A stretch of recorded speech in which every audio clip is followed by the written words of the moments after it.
السلام علیکم ورحمۃ اللہ وبرکاتہ۔ آدھی رات کا وقت تھا، ہر کوئی نیند کے مزے لوٹ رہا تھا، جبکہ فیصل برتنوں کا ڈھیر دھونے میں مصروف تھا۔ مگر برتن تھے کہ ختم ہونے کا نام ہی نہیں لے رہے تھے، کیونکہ ہر 5 منٹ کے بعد فیصل کی آنکھ لگ جاتی اور وہ جھولتے ہوئے اپنی جگہ سے گرنے لگتا، تو جھٹکے سے اس کی آنکھ کھل جاتی تھی۔ یہ دردناک منظر ایک عورت بھی دیکھ رہی تھی۔ اس نے ہلکی آواز میں کھڑکی پر دستک دی اور فیصل کو اپنی طرف آنے کا اشارہ کیا۔ عورت کی طرف دیکھ کر فیصل کی آنکھیں چمکنے لگی۔ اس نے جلدی سے برتن چھوڑے اور اپنی جگہ سے اٹھ کر قدم آگے بڑھایا ہی تھا کہ وہ منہ کے بل گرا، کیونکہ فیصل کے پیروں میں موٹی زنجیریں۔ مسز خان، آپ کو کوئی آواز آ رہی ہے؟ مجھے ایسا لگ رہا ہے جیسے کوئی بچہ رو رہا ہے۔ آج زاویار خان کا ایک دوست اور اس کی بیگم لاہور سے اسلام آباد آئے ہوئے تھے اور زاویار خان کے دعوت دینے پر کسی ہوٹل کی بجائے ان کے گھر پر ہی رکے تھے۔ ابھی وہ سب بیٹھے کھانا ہی کھا رہے تھے کہ مسز سلیم کو کسی بچے کے رونے کی آواز آئی، تو انہوں نے مسز خان سے پوچھنا چاہا۔ مسز سلیم کے بات پر دونوں میاں بیوی ایک دوسرے کی طرف دیکھنے لگے۔ ارے نہیں مسز خان، ایسی کوئی بات نہیں، یہ ہمارے گھر کا ملازم ہے، اس کے ماں باپ اسے یہاں کام پر رکھ کر گئے ہیں، مگر یہ ہر وقت روتا ہی رہتا ہے۔ ہم تو اس سے تھک چکے ہیں، اب اس میں سوچ لیا ہے کہ اسے واپس اس کے گاؤں بھجوا دوں گی۔ مجھ سے یہ روز روز کی چک چک برداشت نہیں ہوتی۔ سمینہ بیگم نے فیصل کے رونے کی وضاحت کی تھی، تو مسز سلیم بھی خاموش ہوگی۔ ارے زاویار، تم اتنے چھوٹے سے بچے کو کام پر کیوں رکھا ہے؟ یہ کوئی اچھی بات نہیں۔ اب سلیم صاحب زاویار خان کو سمجھانے لگے۔ یار، میں نے کوئی شوق سے نہیں رکھا، اس کا باپ ہمارے گھر میں کام کرتا ہے، مگر کچھ دنوں سے اس کی طبیعت ٹھیک نہیں، تو اپنی جگہ پر اسے چھوڑ گیا ہے۔ ہر وقت ہی روتا رہتا ہے، بس میں اسے جلد سے جلد واپس اس کے باپ کے گھر بھجوا دیتا ہوں۔ زاویار کی بات پر سلیم خاموشی سے بیٹھے رہے۔ کھانا کھانے کے بعد سبھی اپنے کمروں کو چلے گئے۔ آدھی رات کا وقت تھا۔ مسز سلیم کو بچے کے رونے کی آواز آئی تو وہ اپنے کمرے سے باہر نکل آئی اور اس آواز کا پیچھا کرتے ہوئے ایک کھڑکی تک پہنچ گئی۔ انہوں نے کھڑکی سے جھانک کر دیکھا تو ایک تقریباً 14 سال کا لڑکا برتن دھونے میں مصروف تھا، مگر برتن تھے کہ ختم ہونے کا نام نہ لے رہے تھے۔ اب اس نے رونا بند کر دیا تھا اور خاموشی سے برتن دھونے لگا۔ ہر 5 منٹ کے بعد اس کی آنکھ لگ جاتی اور وہ جھولتے ہوئے اپنی جگہ سے گرنے لگتا، تو جھٹکے سے اس کی آنکھ کھل بھی جاتی۔ مسز سلیم پچھلے 15 منٹ سے یہ منظر دیکھ رہی تھی۔ یہ دردناک منظر دیکھ کر اس کا دل دہل گیا۔ انہوں نے ہلکی آواز میں کھڑکی پر دستک دی اور فیصل کو اپنی طرف آنے کا اشارہ کیا۔ عورت کی طرف دیکھ کر فیصل کی آنکھیں چمکنے لگیں۔ اس نے جلدی سے برتن چھوڑے اور اپنی جگہ سے اٹھ کر قدم آگے بڑھایا ہی تھا کہ وہ منہ کے بل گر پڑا، کیونکہ فیصل کے پیروں میں موٹی سی زنجیر۔ فیصل بیٹا، بس کر دو، اور کتنا کھیلو گے؟ گلشن بیگم اپنے 12 سالہ بیٹے فیصل کو کھڑکی سے دیکھ رہی تھی، مگر وہ تو کھیلنے میں مگن تھا اور وہ ان کی کوئی بات بھی نہیں سن رہا تھا۔ یہ لڑکا بھی نہ کوئی بات ہی نہیں سنتا۔ وہ خود کلامی کرتے ہوئے اب باہر کی طرف آنے لگی۔ ماں کو آتا دیکھ کر فیصل جلدی سے زمین سے اٹھا اور بھاگنے لگا، کیونکہ وہ جان چکا تھا اب اسے ڈانٹ پڑے گی۔ فیصل کو یوں بھاگتا دیکھ کر گلشن بیگم کے چہرے پر مسکراہٹ پھیل گئی۔ وہ بھی اس کے پیچھے پیچھے دوڑنے لگی، لیکن فیصل اپنی ماں کے مقابلے میں بڑی پھرتیلی سے ادھر ادھر بھاگ رہا تھا اور گلشن بیگم ہزار کوششوں کے باوجود بھی اسے پکڑ نہ پا رہی تھی۔ پھر تھک ہار کر وہ زمین پر اگی گھاس پر ہی بیٹھ گئیں اور وہیں سے بیٹے کو کھیلتا اور ہنستا مسکراتا دیکھنے لگ گئیں۔ جب فیصل نے دیکھا کہ اس کی ماں زمین پر بیٹھ چکی ہے تو وہ بھی آرام سے ان کے پاس ہی آ کر بیٹھ گیا۔ مگر گلشن بیگم نے رخ دوسری طرف پھیر لیا۔ وہ اب اس سے ناراضگی جتا رہی تھی۔ فیصل ماں کو یوں ناراض ہوتا دیکھ کر پریشان ہو گیا اور اسی طرف آ گیا جس طرف گلشن بیگم کا رخ تھا۔ وہ ان کا چہرہ اپنے ہاتھوں میں لیے سوری کہنے لگا۔ آئی ایم سوری ماما، میں نے آپ کو اتنا بھگایا، آپ میری وجہ سے تھک گئی ہیں نا؟ وہ معصوم سے چہرے کے ساتھ گلشن بیگم سے معافی مانگ رہا تھا۔ گلشن بیگم نے اپنے بیٹے کے انداز پر مسکرانے لگیں۔ وہ ایسا ہی تھا، ذرا ذرا سی بات پر سوری کرنے والا۔ وہ ایک منٹ بھی اپنے ماما بابا سے ناراض نہ رہ سکتا اور فوراً سے سوری کر لیتا۔ گلشن بیگم نے اسے اپنی باہوں میں بھر لیا اور اس کے گال پر بوسہ دینے لگی۔ نہیں میری جان، ماما آپ سے ناراض نہیں ہیں۔ گلشن بیگم کی بات سن کر تو فیصل کی خوشی کا کوئی ٹھکانہ نہ رہا۔ وہ ایک جھٹکے کے ساتھ پھر سے ان کے گلے لگ گیا۔ گلشن بیگم اس کے اس انداز پر مسکرا دیں۔ اچانک سے کسی آواز پر انہوں نے منظر اٹھا کر دیکھا تو گیٹ کے اندر عبید خان کی گاڑی داخل ہو رہی تھی۔ باپ کو آتا دیکھ کر فیصل جلدی سے اس کی طرف دوڑ گیا، کیونکہ عبید خان بزنس ٹور کے سلسلے میں لاہور گئے ہوئے تھے اور آج وہ پورے ایک ہفتے کے بعد گھر واپس آئے تھے۔ وہ ابھی گاڑی سے بھی نہ اترے تھے کہ فیصل ان کے پاس پہنچ چکا تھا۔ جیسے انہوں نے گاڑی کا دروازہ کھولا تو جلدی سے فیصل ان کے گلے سے لگ گیا۔ عبید خان تو ابھی گاڑی سے باہر ہی نہ نکلے تھے تو وہیں پر بیٹھے بیٹھے ہی بیٹے کو پیار کرنے لگے۔ ان کا بس نہ چلتا کہ وہ اپنے اکلوتے بیٹے کو اپنے اندر ہی سنبھالے۔ فیصل بیٹا، بابا کو گاڑی سے تو اترنے دو، پھر بات کر لینا ان سے۔ فیصل نے گاڑی میں بیٹھے بیٹھے ہی باپ سے حال چال پوچھنا شروع کر دیا۔ یہ دیکھ کر گلشن بیگم وہیں بیٹھے بیٹھے ہی فیصل کو سمجھانے لگیں۔ ماں کے بات سن کر وہ گاڑی سے اتر آیا تو عبید خان بھی اس کے ساتھ گاڑی سے نیچے اتر آئے۔ اب وہ بیٹے کی انگلی پکڑ کر گلشن بیگم کی طرف آ رہے تھے۔ گلشن بیگم انہیں اپنی طرف آتا دیکھ کر شوہر کے استقبال میں کھڑی ہو گئی تھی۔ اب وہ تینوں گھر کے اندر جا رہے تھے۔ جاتے ساتھ وہ ڈائننگ ٹیبل پر بیٹھ گئے، کیونکہ گلشن بیگم کو عبید خان کے آنے کی خبر پہلے مل چکی تھی، اس لیے انہوں نے ٹیبل پر سارا کھانا ریڈی رکھا ہوا تھا۔ بابا آپ میرے لیے کیا لائے ہیں؟ فیصل کھانا کھانے کے دوران ہی دبے لفظوں میں باپ سے اپنے کھلونوں کے بارے میں پوچھ رہا تھا جو اس نے جاتے وقت ان سے لانے کے لیے کہے تھے۔ بیٹا آپ پریشان نہ ہوں، میں آپ کے سارے ٹوائز لے آیا ہوں، پہلے کھانا کھا لیں، پھر بابا جان آپ کو بیگ سے نکال کر دیں گے۔ عبید خان نے مسکراتے ہوئے جواب دیا تو فیصل کے چہرے پر ایک گہری مسکراہٹ پھیل گئی۔ گلشن بیگم تو باپ بیٹے کا پیار دیکھ کر دل ہی دل میں دونوں کی بلائیں لے رہی تھی۔ گلشن بیگم ہمیں 2 دن کے بعد دبئی چلے جانا ہے، کیونکہ یہ ڈیل میں آپ کے نام پر سائن کی ہے، تو پھر آپ کو بھی میرے ساتھ ہی چلنا ہوگا۔ مگر ہم فیصل کو نہیں لے کر جا سکتے، کیونکہ ہم تو وہاں پر کام کریں گے، یہ تو بور ہو جائے گا۔ اس لیے میں نے احمد بابا سے کہہ دیا ہے کہ وہ ہماری غیر موجودگی میں رات کو بھی گھر پر رہیں گے۔ عبید خان اب اپنے گھر کے ملازم کی بات کر رہے تھے جو ان کے باپ کے زمانہ سے یہاں پر کام کر رہا تھا۔ وہ ان کا بہت ہی وفادار ملازم تھا، اس لیے وہ اپنے گھر اور بچے کی ذمہ داری اس پر چھوڑ کر آرام سے باہر کو جا سکتے تھے۔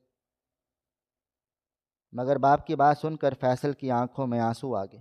بابا جان میں بھی آپ لوگوں کے ساتھ چلوں گا۔ اس کی آنکھوں سے موٹے موٹے آنسو باہر نکل رہے تھے۔ نہیں میری جان، ہم آپ کو لے کر نہیں جا سکتے، وہاں پر آپ بور ہو جاؤ گے۔ بابا اور ماما تو سارا دن آفس میں ہوں گی، تو آپ کیا کرو گے؟ گلشن بیگم نے انہیں سمجھانے کی کوشش کی، مگر فیصل ان کی بات سمجھ نہ رہا تھا۔ وہ اب بھاگتا ہوا اپنے کمرے کی طرف جا رہا تھا۔ گلشن بیگم اور عبید خان اسے جاتا دیکھ کر مسکرانے لگے۔ وہ ایسا ہی تھا، دل کا بہت نرم، چھوٹی چھوٹی بات پر رونے لگ جاتا، مگر وہ اچھی طرح سے جانتے تھے کہ اسے کیسے ہینڈل کرنا ہے۔ بیٹا آپ بابا کو بتاؤ نا، آپ جو بھی کہو گے بابا وہی لے آئیں گے، بس آپ خاموشی سے احمد انکل کے ساتھ گھر پر رہو۔ آج گلشن بیگم اور عبید خان نے دبئی کے لیے نکلنا تھا، مگر فیصل خان ساتھ جانے کی ضد کر رہا تھا۔ اب اس کے کمرے میں آئے بیٹھے تھے اور اپنے بیڈ پر زاروں قطار بس روئے جا رہا تھا کہ فیصل میرا پیارا بیٹا ہے، یہ ماما بابا کو تنگ نہیں کرے گا اور احمد انکل کے ساتھ گھر پر رہے گا۔ جب ہم آئیں گے تو آپ کے لیے ڈھیر ساری چاکلیٹس اور ٹوائز بھی لائیں گے۔ مجھے پورا یقین ہے میرا شہزادہ ماما کی بات مان جائے گا۔ گلشن بیگم اب بڑے پیار سے سمجھا رہی تھی۔ ماں کی بات سن کر وہ بھی آنسو پہنچنے لگا۔ ٹھیک ہے، آپ میرا فیوریٹ مانسٹر ٹرک لینا مت بھولیے گا۔ اب وہ اپنی فرمائشیں بتا رہا تھا۔ بیٹا آپ مجھے واٹس ایپ کر دینا، بابا جان سب لائیں گے، بس آپ پریشان نہ ہو، ایک ہفتے کی تو بات ہے۔ عبید خان بیٹے کو تسلی دے رہے تھے۔ مگر آپ کو بھی میری ایک بات ماننی ہوگی، میں آپ لوگوں کو چھوڑنے کے لیے ایئرپورٹ جاؤں گا۔ فیصل نے اب دوسری ضد باندھ لی۔ فیصل کی بات پر وہ دونوں مسکرا دیے اور اسے ساتھ ہی لیے۔ ایئرپورٹ تک لانے میں تو کوئی حرج ہی نہ تھا۔ اب وہ دونوں ایئرپورٹ کے اندر چلے گئے اور فیصل احمد انکل کے ساتھ کھڑا انہیں دور سے بائے بائے کرنے لگا۔ جب وہ چلے گئے تو دونوں گھر واپس آ گئے۔ یہ ایک ہفتہ اس کی ماں باپ کے بغیر کاٹنا بڑا مشکل سے تھا۔ آج عبید خان اور گلشن بیگم نے واپس آنا تھا۔ فیصل تو صبح سے تیاریوں میں مگن تھا، خود ہی نہا دھو کر ٹائم سے پہلے باہر آ گیا اور احمد سے ضد کرنے لگا۔ انکل جلدی سے ماما بابا کو لے آتے ہیں۔ بیٹا ابھی ان کی فلائٹ میں 1 گھنٹہ ہے، ابھی سے ہم جا کر کیا کریں گے؟ جب فلائٹ پاکستان لینڈ کر جائے گی تو بھی ہم انہیں لینے پہنچ جائیں گے۔ احمد نے فیصل کو سمجھانے کی کوشش کی مگر وہ کسی صورت نہ مانا اور رونے والا منہ بنا کر ایک طرف بیٹھ گیا۔ تو احمد بھی اس کی ضد کے آگے مجبور ہو گیا اور اسے لے کر ایئرپورٹ پہنچ گیا۔ کتنی دیر وہ ایئرپورٹ پر انتظار کرتے رہ گئے مگر ابھی تک فلائٹ نہ آئی۔ انکل ماما بابا اب تک کیوں نہیں آئے؟ انہوں نے کہا تھا کہ وہ پورے 3 بجے پاکستان پہنچ جائیں گے۔ فیصل اب ان کا انتظار کرتے ہوئے تھک چکا تھا کیونکہ اب انہیں آئے ہوئے 3 گھنٹے ہو چکے۔ پتہ نہیں بیٹا، لوگ تو کہہ رہے ہیں ابھی تک فلائٹ نہیں پہنچی۔ کبھی کبھی ایسا ہو جاتا ہے، فلائٹس لیٹ ہو جاتی ہیں، تم فکر نہ کرو صاحب جی، بس آنے والے ہوں گے۔ احمد نے اسے تسلی دینے کی کوشش کی مگر وہ بہت زیادہ پریشان ہو رہا تھا۔ مگر تھوڑی دیر کے بعد ان پر قیامت ٹوٹ پڑی۔ تمام ٹی وی چینلز پر نیوز چلنے لگی کہ دبئی سے آنے والی فلائٹ ٹیک اوور سے آدھا گھنٹہ پہلے ہی کریش کر گئی ہے، جس میں کچھ بھی نہیں بچا۔ مگر لاشوں کو ابھی لانے میں کچھ وقت لگے گا کیونکہ بہت سی لاشیں ملبے کے نیچے دب گئی ہیں۔ وہ ایئرپورٹ پر لگی ایک ٹی وی اسکرین پر بریکنگ نیوز سن رہے تھے۔ یہ سن کر تو ان کے پیروں تلے سے زمین نکل گئی۔ فیصل زمین پر بیٹھ کر پھوٹ پھوٹ کر رونے لگا مگر کسی طرح احمد انکل اسے سنبھال کر گھر لایا کیونکہ ابھی لاشوں کو ملبے سے نکالنے میں بہت وقت لگنا تھا۔ جون کی اس حبس بھری شام خان ہاؤس میں صف ماتم بچھ چکا تھا اور ہر طرف عورتوں کے بیان کرنے کی آوازیں گونج رہی تھیں۔ آج یہاں سارا خاندان جمع تھا۔ فیصل ایک کونے میں دبکا زاروں قطار رو رہا تھا۔ اگلے لمحے ہی گیٹ کا دروازہ کھلا اور 2 لاشوں کو گھر کے اندر لایا جا رہا تھا۔ فیصل بھاگ کر گیا اور عبید ملک کی لاش سے لپٹ گیا۔ ہر طرف غم کا سما تھا۔ بابا جان آپ بول کیوں نہیں رہے؟ امی بابا پلیز آپ کچھ تو بولے نا۔ فیصل زاروں قطار روئے جا رہا تھا اور اپنے ماں باپ سے یہ التجا کر رہا تھا کہ وہ اس کے ساتھ بولیں۔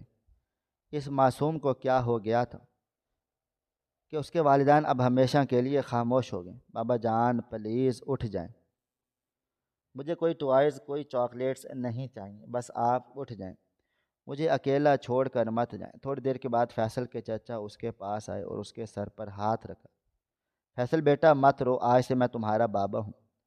گلشن بیگم اور عبید خان کو دفنا دیا گیا۔ عبید خان کا بھائی زاویار خان اور اس کی بیوی بچے اس جواز کے ساتھ ان کے گھر رہنے لگے کہ بچہ گھر پر اکیلا ہے۔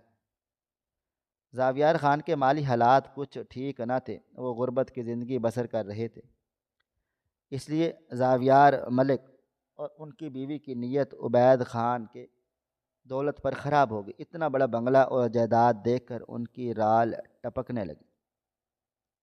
زاویار خان بھائی کی جائیداد پر قبضہ کرنا چاہتا تھا، اسی نیت سے وہ فیصل کے بہانے سے یہاں پر رک گئے۔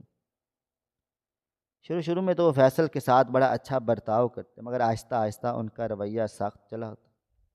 اب تو 2 وقت کا کھانا بھی اسے نصیب نہ ہوتا اور گھر کے کام الگ سے کرنے پڑتے۔ وہ بیچارہ بچہ ہر وقت کونوں خدروں میں چھپا ماں باپ کو یاد کرتا اور آنسو بہاتا رہتا۔ آج بھی وہ اسٹور روم میں بیٹھا رو رہا تھا، اچانک سے سمینہ بیگم وہاں پر آئیں اور اسے تھپڑ مارتی ہوئی وہاں سے باہر لے آئیں۔ یہ تم نے کیا تماشا لگا رکھا ہے؟ آج بھی تم نے کچن کی صفائی ٹھیک سے نہیں کی۔ یہ تمہارا رونا دھونا اب میں اور برداشت نہیں کروں گی۔ یہ کہتے ہوئے وہ زوروں سے اس کے منہ پر تھپڑ برسا رہی تھی۔ چچی جان، میں نے کچن کا کام ختم کر لیا ہے، اس کے بعد ہی میں اپنے کمرے میں آیا ہوں، وہ ہچکیوں کے ساتھ روتے ہوئے کہہ رہا تھا۔ اسٹور روم اب فیصل کا کمرہ تھا، کیونکہ فیصل کے کمرے پر تو اس کے چچا زاد بھائی طاہر نے قبضہ کر لیا تھا۔ ایک تو کام نہیں کیا اور اوپر سے جھوٹ بولتے ہو۔ وہ اب اپنا جوتا اتار کر اس کے سر پر مار رہی تھی۔ سب برتن ویسے کے ویسے پڑے ہیں اور تم کہتے ہو کہ تم نے سارا کام ختم کر لیا ہے۔ فیصل سر پر جوتا لگنے کی وجہ سے زور زور سے رو رہا تھا، مگر اس ظالم عورت پر کوئی اثر نہ ہوا۔ کتنی ہی دیر وہ اس پر جوتے برساتی رہ گئی اور پھر اسے وہیں پر دھکا دے کر چلی گئی اور جاتے جاتے اسے برتن دھونے کا حکم بھی دے گئی۔ وہ بیچارہ بچہ وہیں پر روتا رہ گیا۔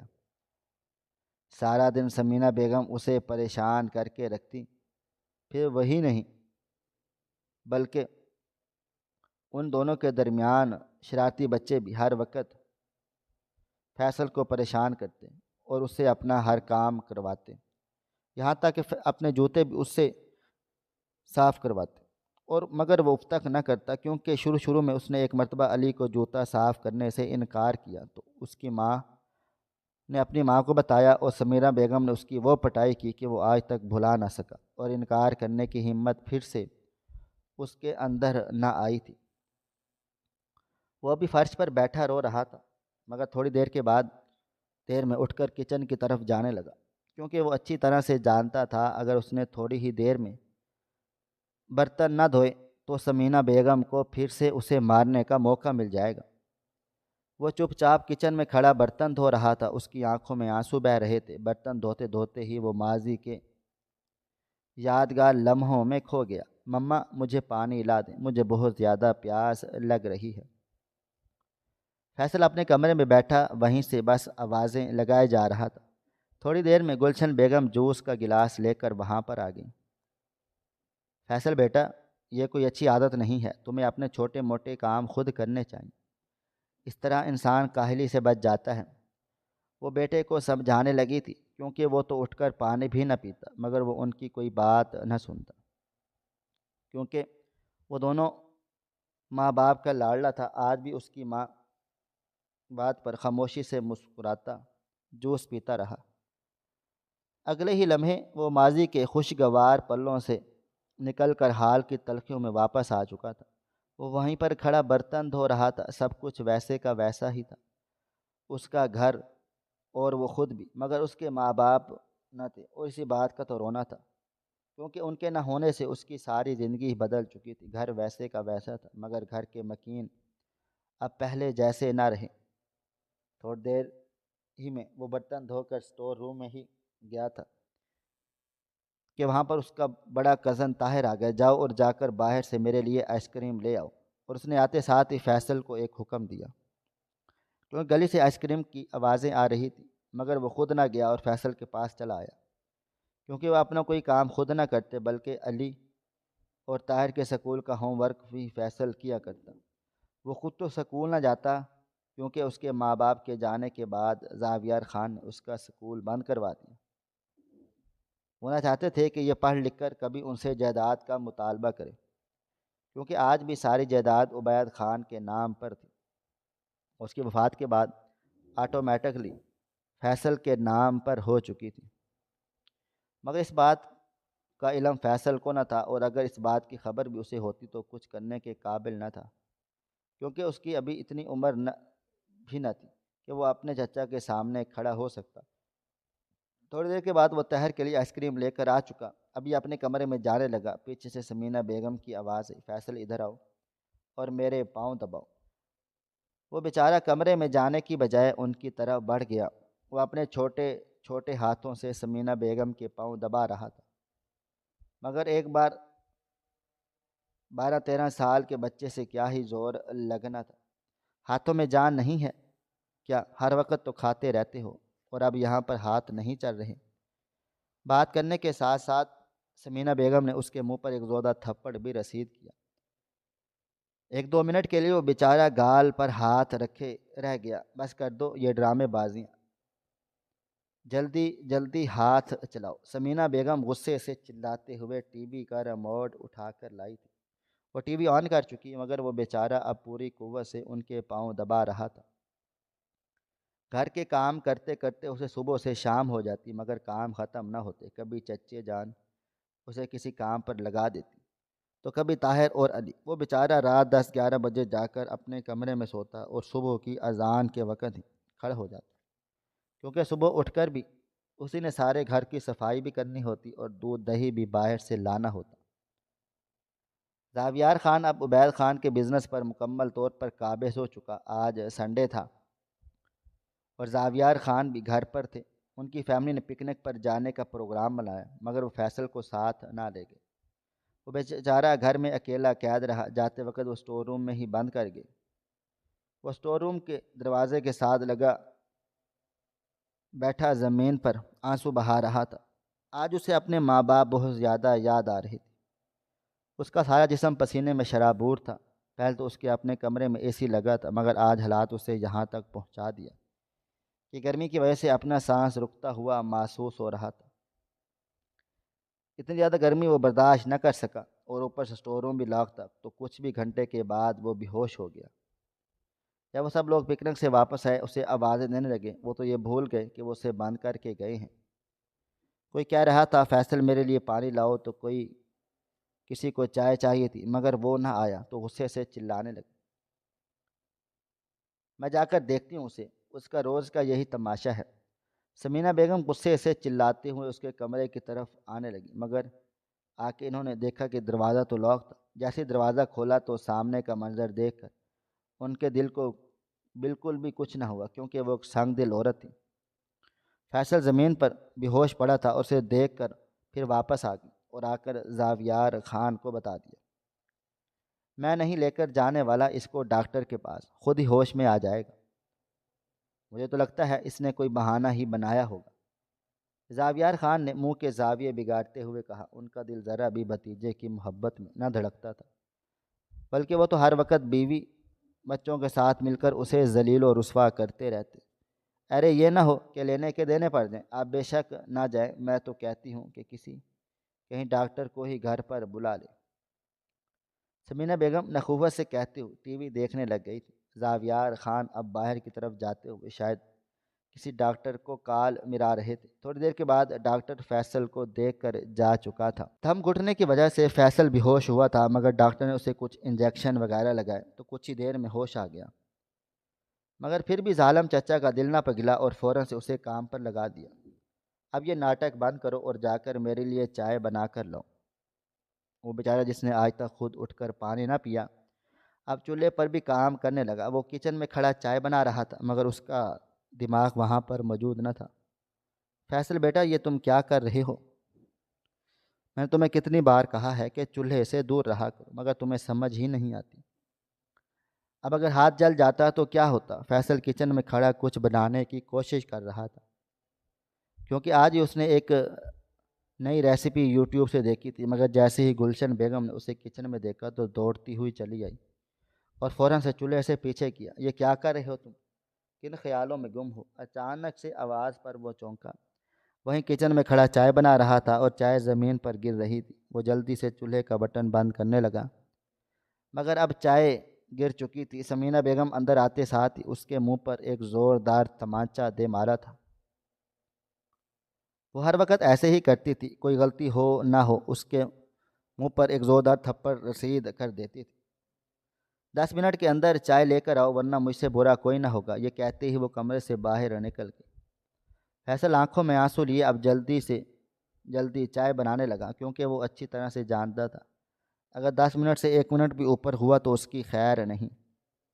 10 منٹ کے اندر اندر ہی وہ چائے بنا چکا تھا۔ وہ اب چچا جان کو چائے دینے کے لیے ڈرائنگ روم میں جا رہا تھا۔ راستے میں علی اور طاہر اسے دیکھ کر مسکرانے لگے، مگر کچھ کہا نہیں۔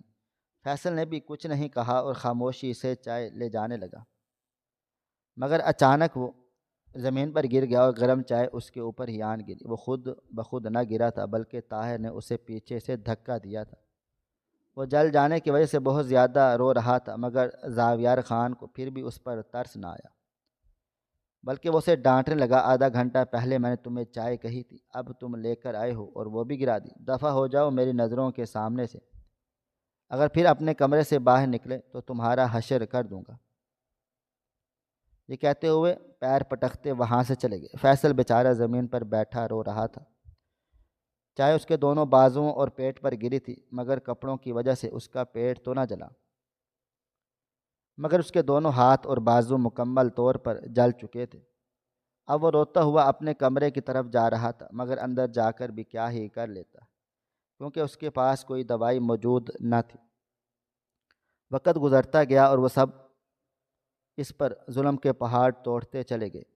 آج اس کے والدین کو گزرے 2 سال ہو چکے۔ اب اس کی عمر 14 سال تھی، مگر اس پر ظلم کم نہ ہوا، بلکہ دن بدن بڑھتا چلا گیا۔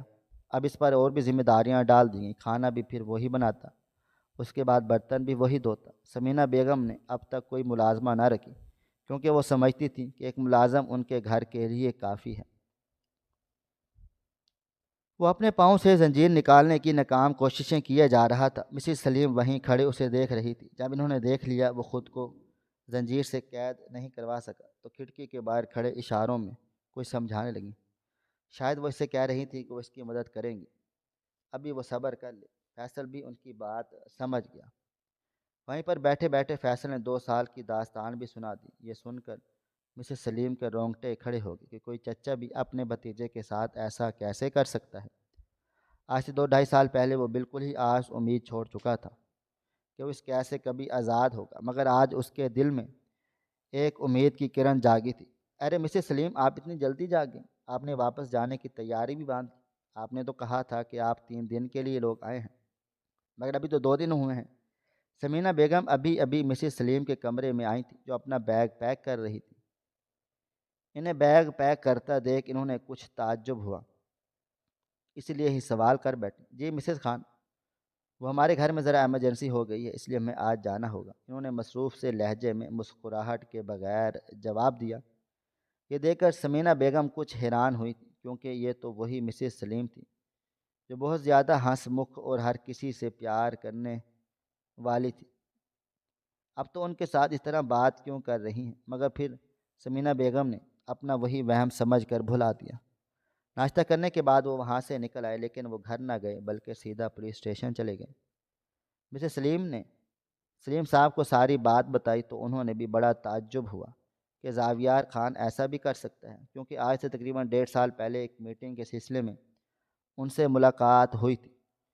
وہ ان کا بیک گراؤنڈ بالکل بھی نہ جانتے تھے۔ وہ تو سمجھتے تھے یہ سارا بزنس ان کا اپنا ہے، مگر آج آپ سب یہ کوئی سن کر وہ بہت حیران ہوئے، اس لیے وہ سیدھا رپورٹ کروانے کے لیے آئے تھے۔ کچھ دیر میں وہ پولیس کو لے کر خان ہاؤس پہنچ چکے۔ وہ لوگ پولیس کو دیکھ کر حیران ہوئے۔ انسپکٹر صاحب، آپ مجھے ایسے لے کر نہیں جا سکتے، آپ میرا قصور تو بتائیے۔ زاویار خان غصے سے چلاتے ہوئے انسپکٹر سے کہہ رہے تھے، خان صاحب، آپ اب بھی ہم سے اپنا قصور پوچھتے ہیں؟ کیا آپ نہیں جانتے آپ نے اپنے بھتیجے پر کتنے ظلم کیے ہیں؟ اور سب سے بڑی بات، آپ نے اس کی جائیداد پر بھی قبضہ کر رکھا ہے۔ آپ کو پتہ ہے ہمارے قانون میں اس کی بڑی سزا ہے۔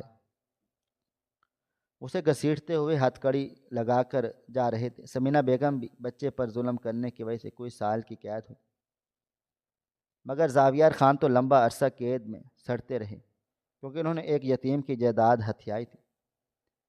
حکومت نے ساری جائیداد 10 سال کے لیے اپنی حراست میں لے لی، کیونکہ ابھی فیصل کی عمر اتنی نہ تھی کہ وہ سارے معاملات سنبھال سکے، مگر 25 سال کی عمر میں اسے ساری جائیداد واپس کرنے کا حکم کیا گیا۔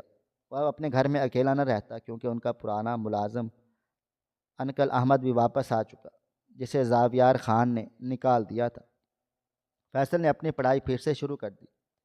آج بھی وہ سلیم صاحب اور ان کی بیگم کو دعائیں دیتا ہے کہ انہوں نے اتنی بڑی دلدل سے نکالا، مگر سانپ کا کردار ادا کرنے والے لوگ اپنے انجام تک پہنچ چکے تھے۔ زاویار خان آج بھی قید میں سڑ رہے تھے اور ان کی بیوی بچے کرائے کے مکان میں رہ رہے تھے۔ سمینہ بیگم گھروں میں کام کر کے اپنے بچوں کا پیٹ پالنے لگی۔ سچ ہی کہتے ہیں کہ انسان کو مکافات عمل ضرور چکانا پڑتا ہے۔ مزید اس طرح کی سبق آموز واقعات اور کہانیاں سننے کے لیے ہمارے چینل کو سبسکرائب کر لیں۔ شکریہ۔ اللہ حافظ۔